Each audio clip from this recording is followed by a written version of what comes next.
Hi, I'm Helen, therapist, author, and your host of the I Don't Think We Talk Enough About podcast, where each week I'm joined by wonderful guests who bring their warmth, wisdom, and wealth of experience to talk about the things I just don't think we talk enough about. And this week, I'm delighted to welcome Dr Emma Offord, psychologist and neurodivergent expert. I invited Emma today to talk about ADHD specifically.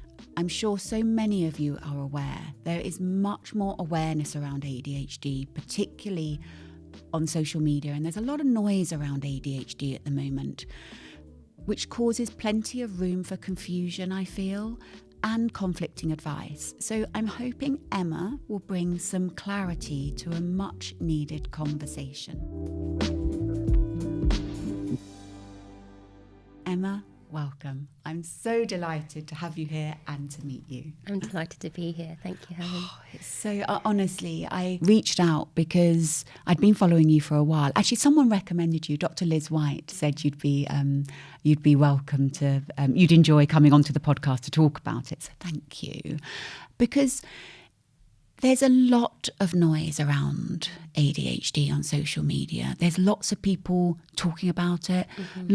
Lots of people, which is brilliant, who have got ADHD talking about it. But I really wanted to bring in an expert as well on it. But what's wonderful about you, Emma, is that you're an expert, but you also have your own personal experience of ADHD. Yeah. Would you like to share that with us in your own words? I'd love to share. So I would describe myself as a late identified ADHDer. Although when I look back at my story, everything was there to indicate that I was an ADHDer from a very, very young age. But that wasn't something I'd ever heard about as a young girl or as a teenager, and probably not until I studied my clinical psychology training did I come across ADHD. And even then I didn't identify with it because what was being described to me in my lectures and in the services that I worked in was a list of symptoms that didn't really represent my neurobiology or how I showed up in the world. So nothing really sort of made sense in terms of me being neurodivergent. The other part of my neurodivergence that I was always aware of was my OCD trait. So that's always been in my awareness. But the ADHD aspects weren't. And I think what's kind of interesting and unusual about my story, and probably a lot of other people's, is that there are other dominant stories about who we are that seem to explain maybe our behaviours or our emotional responses. So before I was 12, I'd been to 14 different schools. How many? 14. And that was internationally, so back and forth from Canada to the UK, all around Canada. I've been to all kinds of different schools. So whenever I'd come to a new school and people would say, gosh, you're really different. I mean, that's because, I have a Canadian accent this time. And then I'd lose it. And then I'd have an English accent. And, sometimes I'm studying kind of, Tudors. And then I'm studying sort of Canadian history. And everything was all over the place in terms of my childhood. So that was the story. Like, the way you are is because you haven't had consistency. And so I went with that. And I had an early childhood trauma where I lost my father. And so a lot of my emotional responses were also attributed to this trauma. And that is part of my story, that moving around, the early life trauma is certainly part of my identity. And, I believe that is something that shouldn't overshadow ADHD, and neither should ADHD overshadow that story. But it's more complex than that. And, when I look back to when I was younger, I would do all kinds of things that would make my parents anxious and sort of be pulling their hair out. So I was the child who was, sliding down the banister and being told, please don't do that, that's dangerous. And it wasn't until I flipped over the top of the banister and almost broke my back. And I don't think I even stopped after that, because the drive for sensation seeking, the drive for novelty, the drive for making life more interesting in various different ways was in me from a very young age. So that's like a story of continuity that very much relates to an ADHD neurobiological presentation. And so I have lots of stories like that as well that aren't fully explained by moving schools. So yeah, that's part of my story. I love the way that you said, you were a late ADHDer, but looking back, it kind of made sense. Mm-hmm. But as you say, there wasn't the information there or the resources available for understanding. And obviously there's a lot of talk now, isn't there, as has ADHD increased, mm-hmm. or is it just that diagnosis is better? Mm-hmm. What's your feeling on that with your story? Yeah, I have such strong feelings about all of that, and many things to kind of comment on. The first thing I think I would say is I love the fact that this is kind of more largely about a neurodiversity movement. It's people kind of uprising and talking about their personal experience, this grassroots kind of narrative that's emerging. And yes, that might be on social media. It might be kind of sound bites about people's experience. It might, kind of seem simplified or, not fully representative of the whole picture of ADHD. But for me, this is people taking back some of the power that experts have always held. And I love that. So I'm respectful and honouring of all those stories that people are putting out there. And I think as well, it's people holding the pen and writing their stories about their neurobiology. And I'm a healthcare professional myself, and so I value my profession, I value what we bring. But I like that co-constructed understanding at the same time, where people are bringing their stories, much like my own, where there could be this kind of red herring situation of, oh no, this is happening because of something else that's happened in your life. Whereas people are being able to, identify with other human beings who aren't experts. And I think this is what's kind of causing this movement and this energy where people are connecting and actually making sense of their life. And for me, when you're working with people who start to identify in this way, and you see that they have had help after help after help, and treatment after treatment, and medication, and years of, trying to support themselves, make their life better, and nothing's really lasted. And then they discover their neurodivergence and things start to change. That to me is such a safe and healing place for people that it's beautiful to see. And this is a lasting change for people as well. It's not this temporary situation of, okay, this is working, and then, it can't hold, it won't stick in my life. No, and as you were talking, I was thinking of people I know who have gone through diagnosis, and just it brings that layer of understanding. Mm-hmm. And it also brings a togetherness with other people who get it. And when you were describing your situation there, or describing the situation, I thought, all of those years of trying to understand and things not sticking, it's like holding sand, isn't it? You've got it and then it's just falling through and you can't hold on to anything. And there's something, I hope you don't mind me reading it out. It's something you mentioned on your website. You're such a beautiful person for the way that you approach neurodivergency from such a heartfelt position. And what you were saying there about everyone being different, everyone's experience being different, but everyone, having a voice now and everyone holding the pen and writing their story. But still it's so different, isn't it, for people? You said neurodivergent discovery is more than receiving a label or identifying with one. And I think that's really important. It is about a person discovering their neurobiological identity, and this bit's beautiful, wrapping this around themselves, their life and their relationships, enabling people to design a life where they feel safe and can thrive. That's so special, because that wrapping the neurodivergence around themselves and their lives where it feels safe.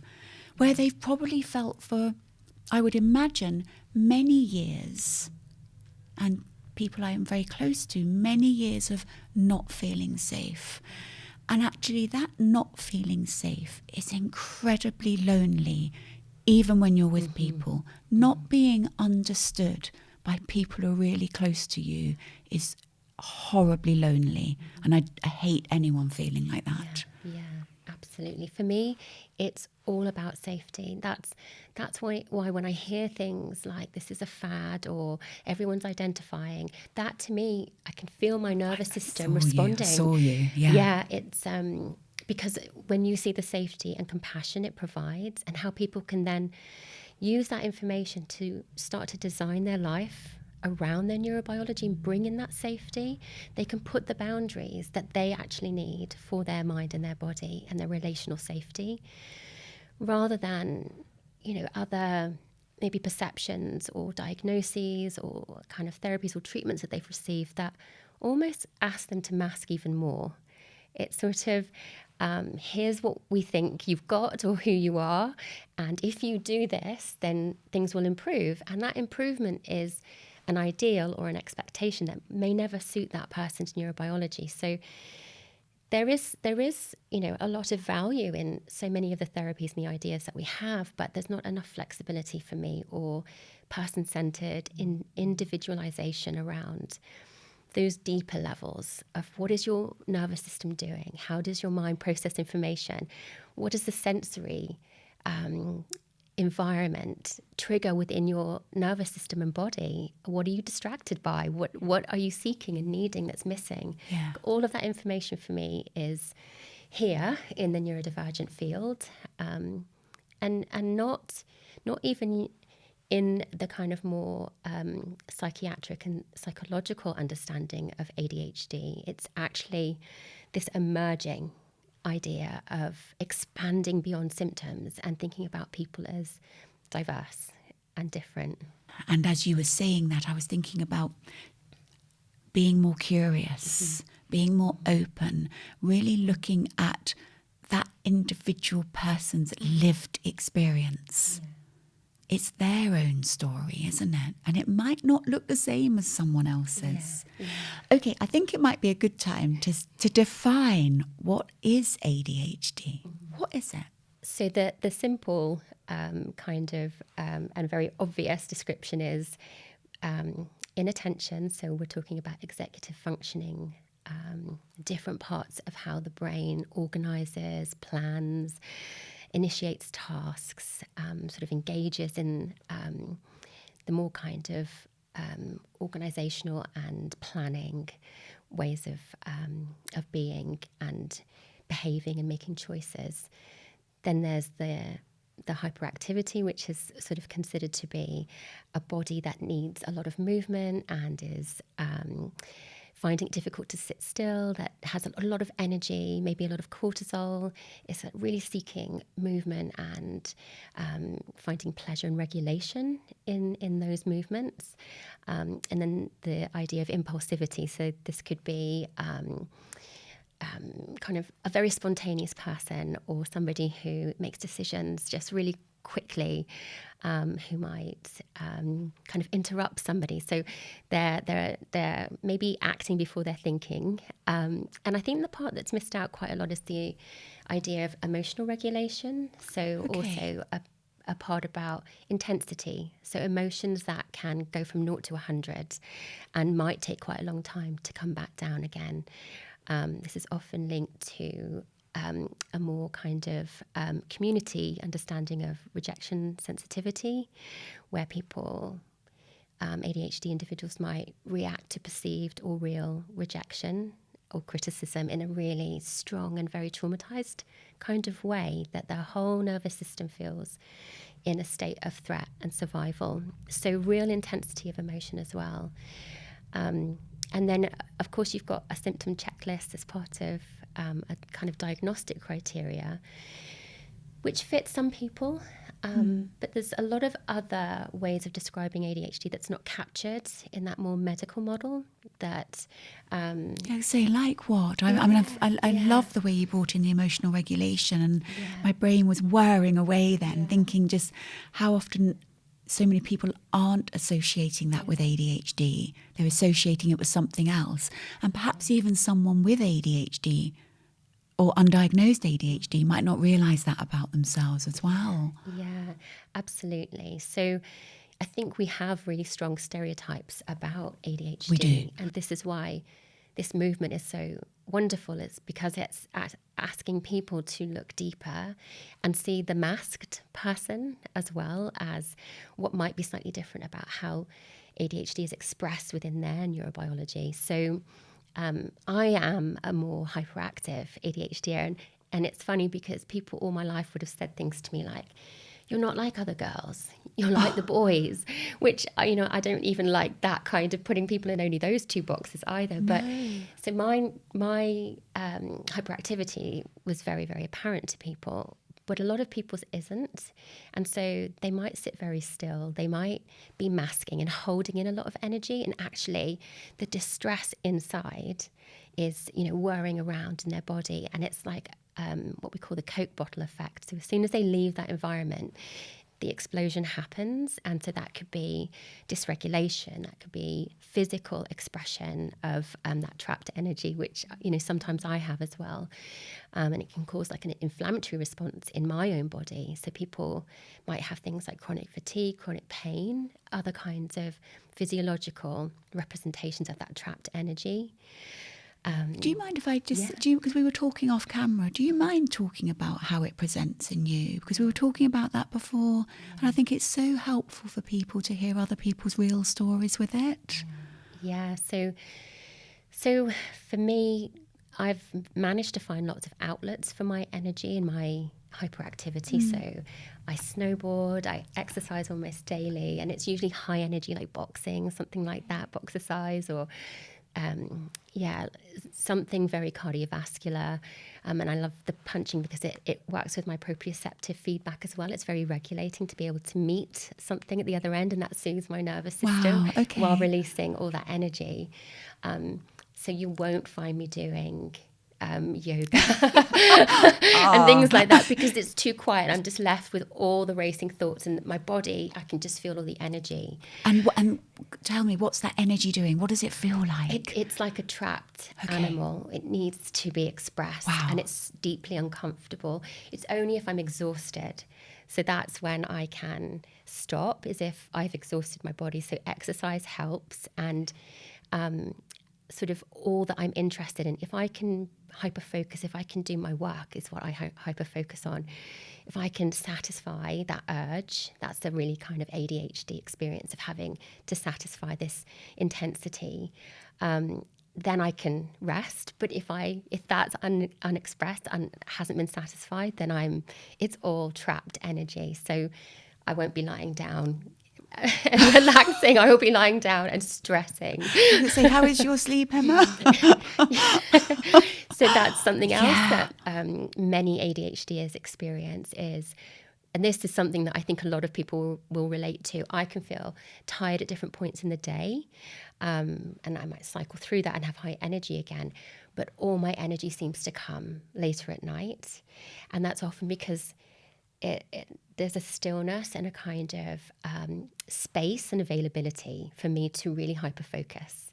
So I wouldn't be driven to be necessarily physically hyperactive, but I would be wanting to read more or have loads of new ideas, and all the creativity starts to come at that time, which is really unhelpful. Because you talk quite openly about how much you love studying. Mm-hmm. Yeah. Like that's something for you that you really have to do. Yeah. Like there's a real need, a real drive to it. And I know you've been frustrated with people who have sometimes said negative things about that to you, haven't they? Yeah. Why do people think they can say that? I think it's great that you're studying, but it's definitely been, I know that you shared that on social media. Yeah. And that, so I think another, and I don't know how we sort of describe it as a trait, but it's certainly an experience that a lot of ADHDers talk about and I share. You just have this light bulb moment where everyone else has noticed what you're doing and you haven't, because there's this beautiful, sometimes a real kind of intelligence or kind of skill or ability to do certain things coupled with a real naivety and not noticing. So you're really noticing all this other stuff. That's your hyper focus. And all the other stuff is just falling out of your brain or not in your focus. So yeah, there was a moment where I thought, yeah, I spent most of my life at university or studying, and then when I stopped, it's all these courses that I just buy them in bulk and then I don't finish them either. They're all stacking up. Oh no. Yeah, so my team have got strict instructions to hold me back. It's like no more courses, yeah, Emma. No more courses. No more courses. Yeah. But going back to that, you talked about the traits of ADHD. Yeah. And the brain, what's happening in the brain. The brain. Talk to me about an ADHD brain versus a brain that doesn't have ADHD. Yeah. It looks different, doesn't it? It does look different. And there are lots of different theories and sort of, again, emerging evidence. But if I could kind of simplify it, Please. Yes, yeah. Some of the more recent understanding is it's almost like the you could call it like an on-off switch or a toggle switch between different ways of focusing is a bit different in an ADHD brain. So maybe if we're being asked to engage in a task, our brains might be much more focusing on the past or on the future and not so much in the here and now. And so disengaging from thinking about all the possibilities and all the creativity and where different things can go, and our mind kind of skip thinking is how we often describe it. Okay. So staying in that task is quite difficult for us. So instructions, that's a good example actually. If there's sequential instructions that have, say, multiple steps, say up to 5 or 6 steps, my brain and many ADHD brains will maybe have enough capacity and space and interest to stay on step 1, possibly step 2, and then we're on step 5, and then we're like, oh, this could lead to this, and then this could lead to this. And so our brain is well into the future, generating all this creativity, because our toggle switch isn't kind of guiding us back and keeping us more in that task initiation of the moment. It's very difficult to stay there. And that's seen on brain imaging when people are given tasks. You can see the different parts of the brain that are lighting up, and it's these more creative parts that are visually imagining the past or the future and bringing in all these other like more emotional and creative and visual responses. Gosh, yeah. I love the fact, and I wish more people knew this, the brain actually does look different. It does work differently.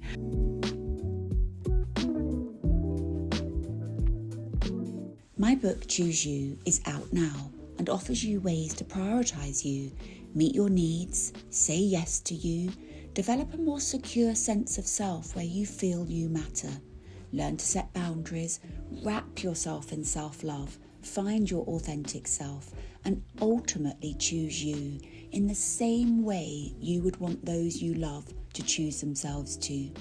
Choose You, out now. Emma, I'd love to ask you about what causes ADHD. There's lots of information out there, so I just wonder whether, in a nutshell, you could just offer some of your wisdom here. I don't think we completely know. That again, we have lots of ideas and we have lots of knowledge and science that backs up many of these theories and ideas. So one thing I would say is we can never separate nurture and nature. My understanding and my belief is that we're dynamic and we are ever evolving. So we do have flexibility within us for change over time. We know that about changing neural pathways, about transitions of life where our hormones change and our bodies change. So we always have to kind of hold that in mind.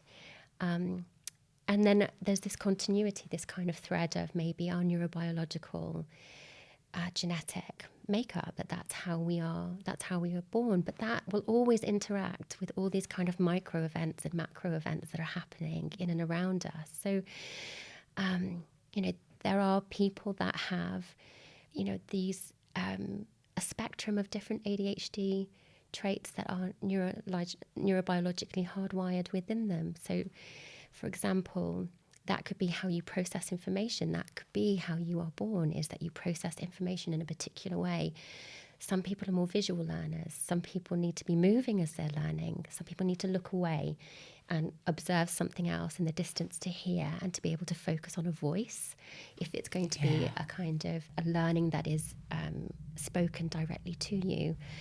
Some people have different sensory needs that is linked to their nervous system and drives them to move, drives them to be distracted by, I just heard the kind of tube go by and I was instantly tuning into that, but I can still kind of keep going in my talking. But for other people, that would be much harder. They would sort of be off with that noise. So many of these things don't change. They are this continuous thread, and that is very much linked to how you're designed. And, most of us will look at our parents, will look at our siblings, will look at our grandparents and see, the link, see those traits. So there is a lot of evidence about this being hereditary, but that makes sense. Like, you might look like your parents, you might speak like your parents. Of course. So, of course, traits that we attribute to ADHD will also be seen in other people within your family potentially as well. No, thank you for that. I think that does make a lot of sense. And as you were talking, I was wanting to ask the question, but we've kind of covered it, and I hope people can sense that we've covered it, is because it's different for everyone. There's so many people that were asking me questions before I came on to this today around what are the tips and tools? How do you work with someone with ADHD? What's the best advice for them to get through life? But it's much more nuanced than that, isn't it? It's so much more individual. Like you said, you heard the train. Someone else could have then stayed with that train, but with an ADHD diagnosis, but you were able to bring yourself back. So we can't give the same advice for every single person who has a diagnosis. So it's very much, as you said in the beginning, person-centered. The question I dislike the most that people put to me is top 3 tips. I go into a freeze response. I actually really welcome you saying that. I really welcome you saying that. Carry on. I interrupted. I can't reduce it to that. And to be asked to do that feels inauthentic, and it goes straight to my threat response. It's like, but if I do that, I'm not being truthful. So I would have to mask to do that. So occasionally people have really insisted, and I've said, look, this is where I stand. I will do my best to still honour the complexity. But I see the complexity, and again, this is what I often see with ADHD is they see the wood, not the trees sometimes. So they see this big picture and they're taking all of that complexity in, maybe not focusing on the one tree in front of them. And so for me, tips, I would say there is one kind of a tip, but it's still complex, which is understand your traits. What is ADHD to you and what isn't it? Because you are free to disregard the parts that are not relatable, and you can add other parts in as well. You don't have to be boxed in by that boundary. You are completely within your own free agency to define this. And that's giving the power back. It's like we don't hold the power as clinicians to define you in that way. I love that, Emma. I love that. And before we move on to the next part of the podcast, where I invite questions from my Instagram community, for people listening who some of this really resonates, what would you suggest to them as a next step? So most of us know that accessing a more diagnostic route either isn't right for some people or it's not available. So I really believe trying to understand about your neurobiology is really important as an identification process. And you won't always get that in a diagnostic process because it will be medically designed around a symptom checklist, which really works for some people and is not disregarding it, but there is more that people can do. So they can read about their sensory world, they can read books and maybe engage in a sensory profiling experience where they learn how all the different sensory components of their body work and interact with the world around them and what their sensory needs are, what's missing for them. They can explore their executive functioning. How do they process information? Where do they need supports and accommodations? And explore that aspect, that trait. So really breaking down their neurobiological complexity with the framework of ADHD, like I said, or have a look at other neurodivergent areas and see if any of that relates to you. So it is about breaking this down and finding out what relates to you and what does that mean to you, and therefore what might you do differently in your life. I love that. And I love the way that you didn't share your website. And so I'm going to share it for you. Because, Emma, you have such a wealth of information for people on what is it called? Divergent lives. Divergent lives. Yeah. Because it's all together as one word. I often try and say it too quickly. Divergent lives. Yeah. You've got so much information there for people. I always think that it's worth being able to guide people to resources, let them read in their own time, let them get curious in their own time. And then from that, they might want to reach out for more help. But you've got so much information there and so much great signposting as well for people. Yeah. So I'll link it on the show notes for you because I've just signed up to your monthly letter. I don't know why I was so late to the game, but I've now signed up. It's absolutely brilliant. And there's a lot more on there around autism, OCD. And actually, before we move on, that was a question I had actually, which was around dual diagnosis. ADHD is often, as you admitted in the beginning, or said in the beginning, sorry, you said that you have OCD as well. Yeah. So we're not seeing ADHD just in isolation, are we? No. What other conditions are you seeing it linked to?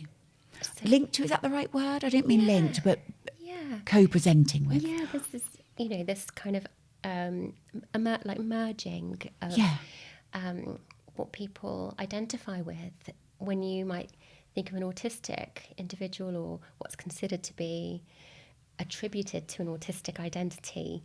Many ADHDers will kind of say, well, actually that part of that autistic identity I really relate to, or I see in myself, and that might be described as an ADHD. So you're kind of, this term isn't like a professionally led term. No, it's not in the DSM. And that's what I love about it as well. It's like, it's create your own terms, do it. No, you're right. Great. I've heard you use it and I love it. Yeah, so I love that. And we don't have one that I'm aware of for ADHD and the OCD kind of combination, but OCD is complex in its own right, has so many different themes, and one OCD to another is not going to say, like we have exactly the same themes or responses or triggers or cycles, but I know my themes and they are very related to a high disgust response and a high empathy, which I often attribute also to my sensory world. So me understanding my sensory sensitivities helps me understand why I get stuck, and a strong nervous system response, and I want to do something about it, which can look like an OCD cycle, which is what people call OCD. But if you peel back those labels and you look at, well, what's going on in that person's mind and body, you've got a much richer understanding and therefore ways to help that person. And I can then explain it to people. I can say, that particular smell or that texture is really, really uncomfortable for my nervous system. I have no control over it, and there's no therapy to change that and no reason to.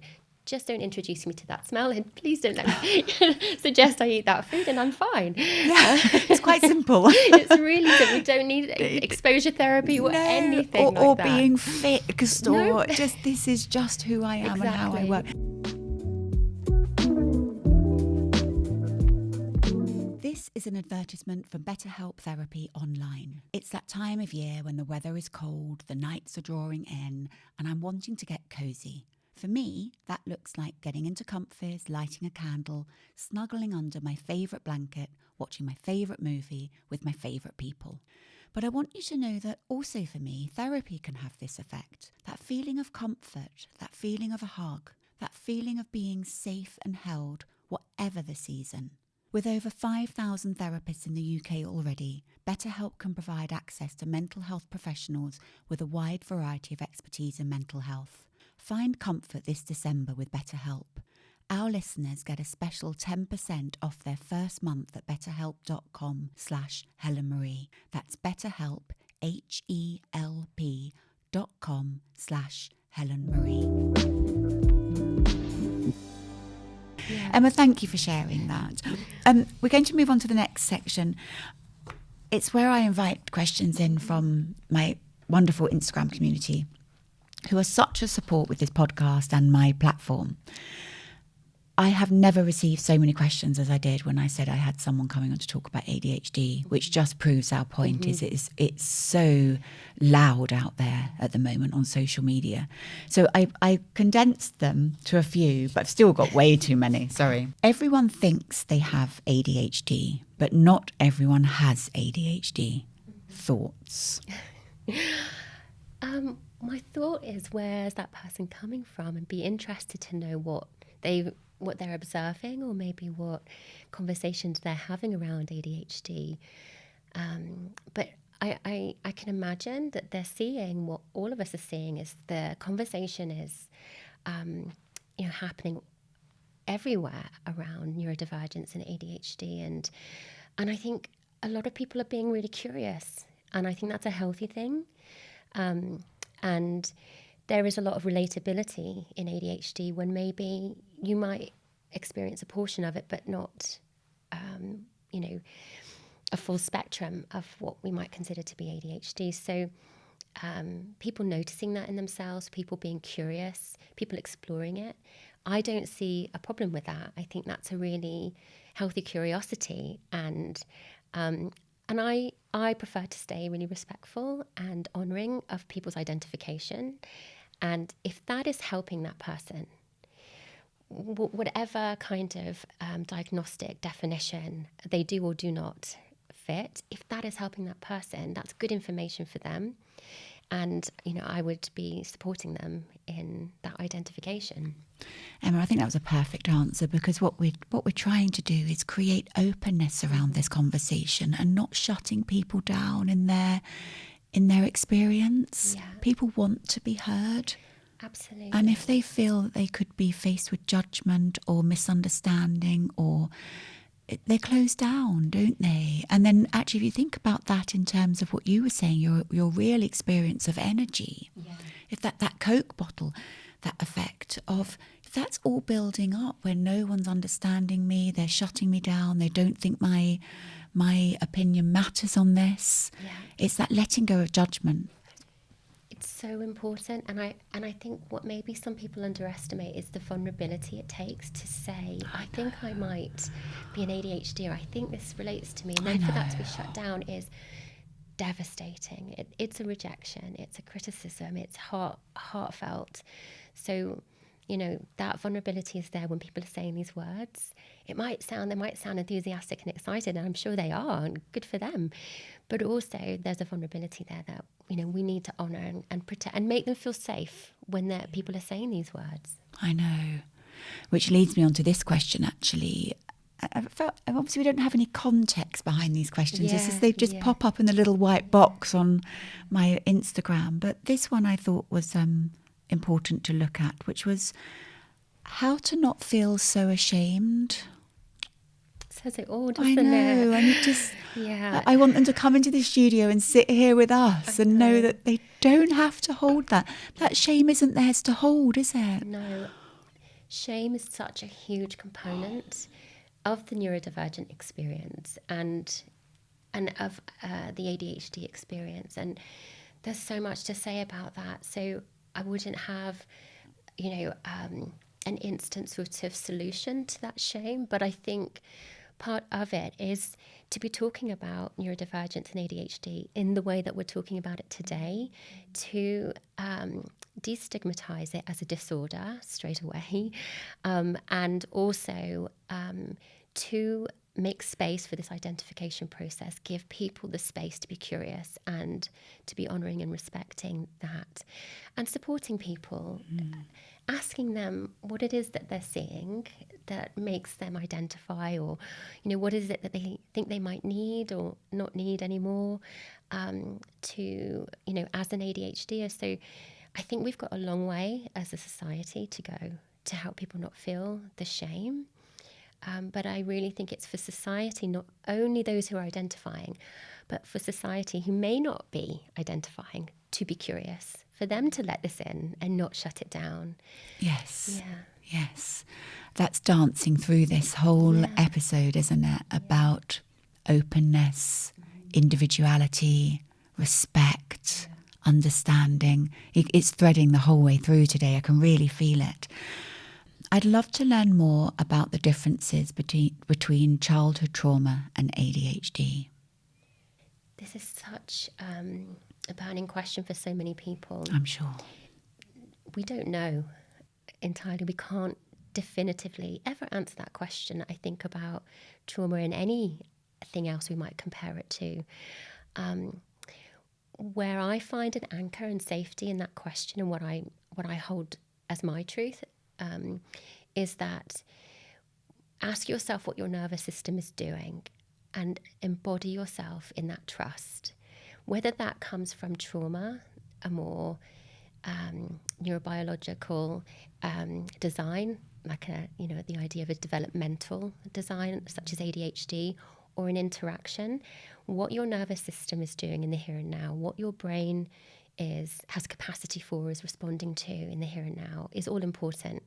We can get lost to the question of, am I this or am I that? And it's so binary. And I get it. And I often fall into that trap of, is it this or is it that? But actually, we're dynamic. What is happening and what has happened to me? Do I have a preference towards a way of being that might be, more my neurobiology or my sense of safety because of trauma experiences? We can have it both. We can have both, and we can work with both as they show up together. We don't have to separate them. I love the way you said that about it can be both. We can have both. Mm-hmm. When you talked about the nervous system there and really embodying it, do you want to explain a little bit more about what you meant? Because for the listeners and someone sitting there, maybe not with some professional help, we can kind of think, oh yes, of course, we know what we mean. And how would you further define that for someone listening? Yeah, it is a deep topic. Isn't it? I know. I will do my best. No, of course. Sorry, I feel like I put you on the spot there. Not at all. For me, and how I understand this is, there are so many things that can bring us out of our body and be more in the external world of trying to respond appropriately to what other people are asking us to do, to contain what's happening within us, to kind of show up to meet expectations of society, and that takes us out of our body all of the time. So somebody who's been through trauma, they might have a disembodied experience, a dissociation from their body or from what's happened to them as a way of keeping them safe.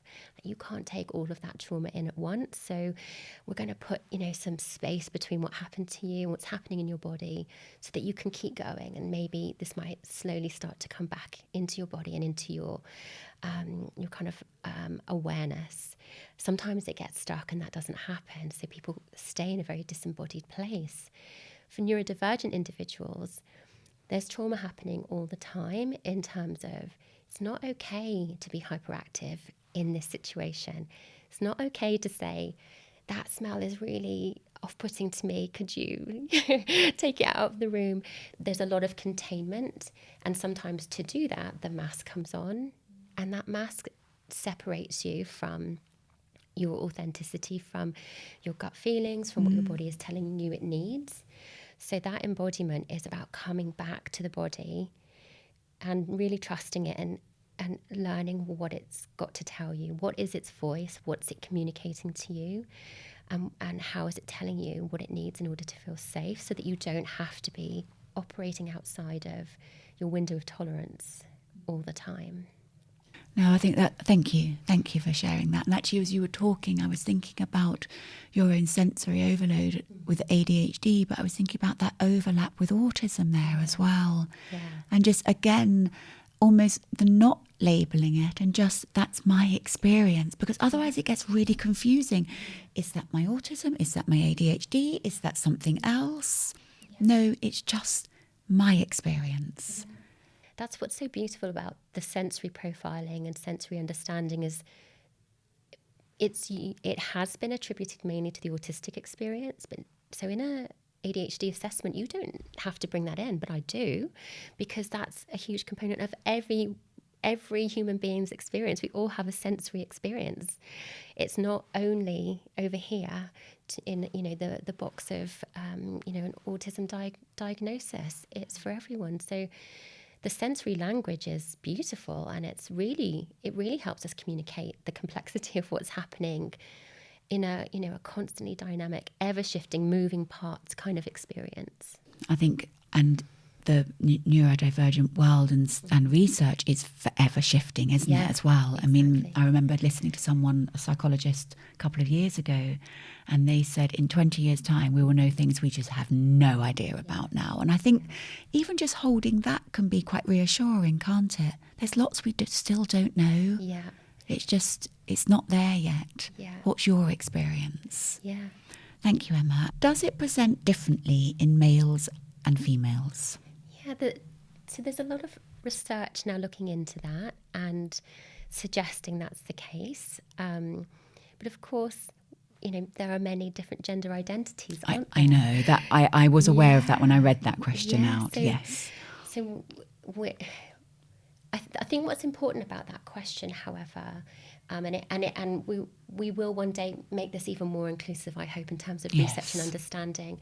But if we do stay with that, we do know that a lot of the research is heavily weighted towards males of a certain socioeconomic status, of a certain ethnicity. And so there's a heavy bias in all of our psychological and scientific research around neurodivergence. So I do think it's important to bring forward, different gender identities, different individuality in terms of how we show up in this world, what we've been given access to, in terms of our socioeconomic status, where we've grown up, our cultural upbringing, all of these variables, which makes it really hard to actually hold anything as as a concept, because when we start to introduce so many different variables, it kind of dilutes things quite a lot. But I think the importance about that question is there's bias in our science, and actually we won't see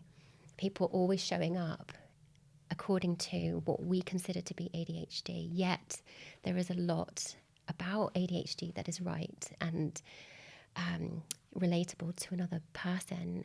And one of the things that is showing up quite a lot is many females won't necessarily show up as physically hyperactive, but may have an internalized hyperactivity. So that links to a lot of ideas about and expectations about what it is to be female and to present as a female, and to maybe there's not so much permission to be physical. So how would that manifest? How would that present with someone, a female? A racing mind, lots of rumination, maybe the trapped energy inside, and a Coke bottle effect. So in a certain environment, you are holding in that energy, you are presenting, as, a contained, regulated, however you want to describe it, mind and body, and then you leave that environment and you have overwhelm. You have a meltdown, you snap, you're irritated, you are really emotionally dysregulated, and then that is actually labelled as something else. And that's where a lot of the shame comes from as well. It's like, gosh, you're explosive. Where's all that anger? What's all that emotion? You're overreacting. You're too sensitive. And we hear that a lot, especially for females, because that trapped energy hasn't been given permission to be expressed. Gosh, when you talked about anger there, it led me to think about another question that someone asked. And I felt very sad with this question. And I can only imagine that we need to be holding that sort of compassion for self. But they said, how to manage the anger of not knowing for decades. So looking back and thinking, and I can really feel that for someone, that I wasn't heard as a child. I was reprimanded or expected to behave. And then as an adult finding out, I mean, you were a late ADHD, so your experience there, you might not have felt anger, but I really felt for this person asking that question. I do. I really feel for people, because it's, for many, a grieving process that they may have really oscillating emotions of relief, joy, a sense of safety, but also loss and grief and anger. All those years of being misunderstood or invalidated or criticised, or, just feeling like years were lost to masking and burnout because they're trying to conform and shape and change to mold themselves to be acceptable or by societal standards or someone's standards, when actually they couldn't be their authentic self. And that's really hard. That's a process of adjustment. So identification is only the beginning. There's all the journey afterwards, which is how do you work with all the emotions that then brings up, and that inner child that is, angry or sad or saying, I didn't get what I needed. That's really powerful, and for a lot of people to work through. But it's important they work through it, isn't it? Because that's how you then get to that level of acceptance. But it's about giving all of those emotions room and space. That's the only way you can work through it. And you have every right to feel that way. And actually, when I think about the energy you talk about, almost suppressing that would just exacerbate the feelings in you, wouldn't it? Yeah. And something that I kind of delight in is many people that I work with, they'll say to me, Emma, once they've been through their identification process, Emma, is it possible I've become more ADHD? And I say, you're unmasking.